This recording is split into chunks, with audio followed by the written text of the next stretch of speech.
من هو العراق العظيم اللي يسمونه هذا؟ العظمة لله سبحانه وتعالى. الدراجي ومجموعته قبيلة تهدد باحتلال ما يسمى بالحدود الكويتية العبدلي. انت تمد يدك علينا والله لا اردك مو دراجة، اردك قاري، اردك شيكل مرة ثانية. ازين شربك لو دقة انذار، ازين شربك لو دقة انذار.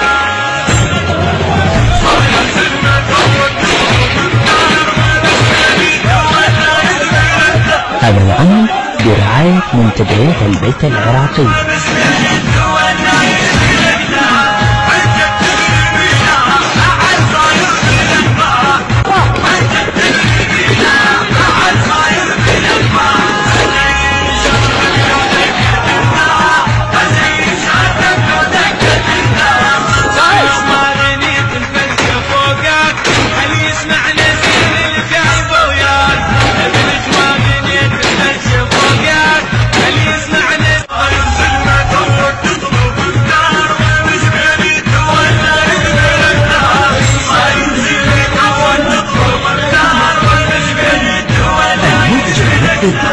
لهذا العمل أحمد شاكر العبودي وسلمان القيسي.